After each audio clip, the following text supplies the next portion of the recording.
ایک یہودی کا بیٹا نبی پاک کی خدمت کرتا تھا اکثر. یہودی کا بچہ وہ بیمار ہو گیا, روز آتا تھا, چھوٹے موٹے کام کرتا تھا, بیمار ہو گیا. حضور نے فرمایا چلو تیمارداری کرنے چلتے ہیں. کس کی؟ جی غلام کی, نوکر کی. یہاں صاحب کہتے ہیں 5,000 روپیہ لے جاؤ, وہ بڑے احسان کے ساتھ 5,000 روپیہ لے جاؤ اور دے آنا, اور اسے کہنا سردی پوچھ رہے تھے تیرا کیا حال ہے. وہ بات ختم ہو گئی. حضور بنفس نفیس گئے اور غریب کا گھر تھا. وہ یہودی باہر نکلا جس کا بیٹا بیمار تھا, تو کہتا جب دروازے پہ میں نے مسلمانوں کے نبی کو کھڑے دیکھا تو میرے پیروں تلے زمین ہی نکل گئی. میں نے کہا حضور مجھ غریب کی کٹیا میں کیسے آئے؟ اور میں تجھے پتا ہے نا تیرا بچہ میری نوکری کرتا تھا, یا بیمار ہو گیا, میں تیمارداری کرنے آیا. وہ یہودی کہتا مجھے خیال یقین ہی نہ آئے کہ میرے گھر میں حضور, تو امیر حرم, میں غریب بے نوا, تو کجا من کجا, میرے گھر میں حضور آئے. کہتے کہاں ہے ہمارا پیارا؟ حضور وہ لیٹا ہوا ہے. صحابہ کہتے ہیں نبی پاک سرانے گئے تو اس کا آخری وقت تھا, تھوڑا سا ٹائم تھا. میرے مصطفیٰ نے فرمایا تو میری نوکری کرتا تھا, آج میں تیری تیمارداری کرنے آیا ہوں. غلاموں سنو, جو رسول اللہ کی نوکری کرے آخری وقت آئے تو اللہ کے رسول پہنچ جایا کرتے ہیں, حضور پہنچ جایا کرتے ہیں. نجم کی اے خدا آرزو ہے یہی, عاشق زار کی آبرو ہے یہی, موت کے وقت سر ان کے قدموں میں ہو, دید ہوتی رہے دم نکلتا رہے. حضور پہنچ جاتے ہیں. نبی پاک تشریف لائے, بیٹھے سرانے.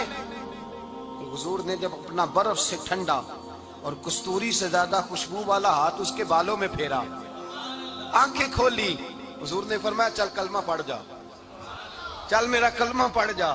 ساری دنیا در رسول پہ آ کے کلمہ پڑھے اور حضور اسے کلمہ پڑھانے گھر تشریف لے گئے.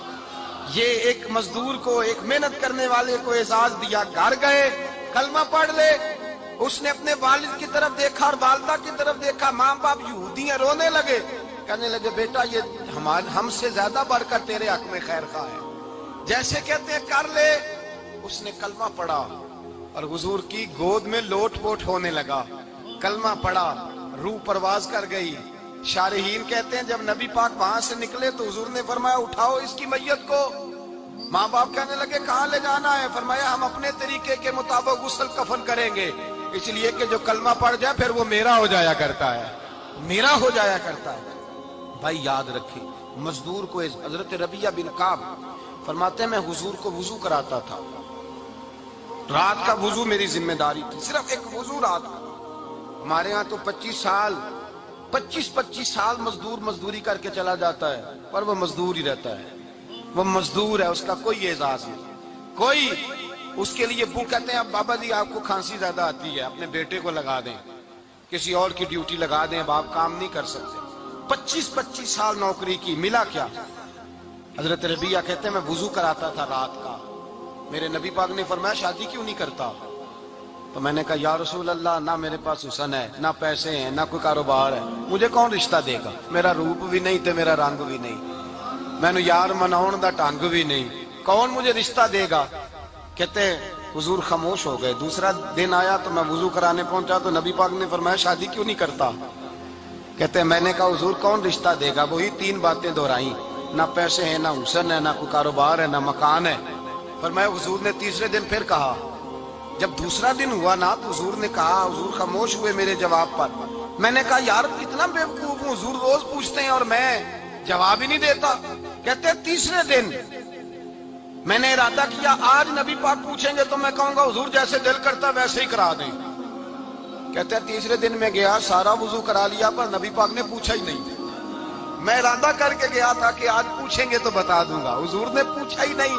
فرماتے ہیں وضو مکمل ہو گیا, میں دروازے تک چلا گیا تو مصطفیٰ نے آواز دی. فرمایا واپس پلٹ, نہ میں پلٹا تو حضور نے فرمایا تو شادی کیوں نہیں کرتا؟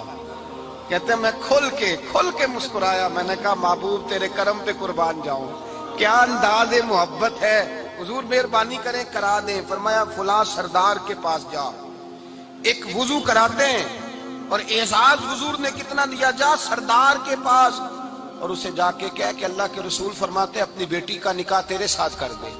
فرماتے میں گیا, ماں باپ کو بڑی فکر ہوتی ہے بیٹیوں کی. وہ کہنے لگا میں شام کو خود نبی پاک کی بارگاہ میں آؤں گا, کہتے میں باہر نکلنے لگا تو وہ بچی پردے کی اوٹ سے بولی, کہنے لگی غلام ٹھہر جا, ابا جی آپ کو میری فکر ہے, اماں جی میری فکر ہے, میری فکر نہ کریں اور یہ نہ دیکھیں آیا کون ہے, یہ دیکھیں بھیجا کس نے ہے. آپ مجھے حوالے کریں نبی پاک کے, حضور کے حوالے کریں, اللہ رسول مجھے کبھی ضائع نہیں کریں گے. حضرت ربیہ کہتے ہیں حضور نے میری شادی کا بندوبست کیا. حضرت بریدہ اسلمی سے کہا کہ تو اس کے لیے کھجور کی گٹھلی کے برابر سونا لا. حضرت حارثہ بن نعمان سے کہا تو اس کے لیے ایک کمرے کا اجرے کا بندوبست کر. حضرت عثمان غنی سے کہا تو نے ولیمہ کرانا اس کا. فرمایا میں تو تھوڑی نوکری کرتا تھا, مصطفیٰ نے ساری زندگی کا ہی بندوبست فرما دیا. یہ مزدور کے ساتھ حضور کا انداز ہے. پہلے میں نے شروع میں کہا کہ مزدور اس بات کو سمجھتا ہی نہیں کہ اس کا مقام کتنا, وہ اس بات کو جانتا ہی نہیں اللہ نے اسے اعزاز کتنا دیا ہے. ملت کا جوان سب سے پہلے تو کبھی کسی کی جیب کی طرف نہ دیکھے. اور یہ بات یاد رکھ لیں, درجنوں بزرگوں کے ارشادات کی روشنی میں ایک موٹی بات بیان کر رہا ہوں. توجہ ہے میری بات پر؟ جس کی توجہ دوسروں کی جیب پہ ہوتی ہے وہ رسوا ہو جاتا ہے. کاہل لوگ جو زندگی میں صرف ہاتھ پھیلانے کے عادی ہوتے ہیں, ان کے دامن میں سوائے رسوائی کے کچھ نہیں آتا, ان کے حصے میں سوائے بدنامی کے کچھ نہیں آتا.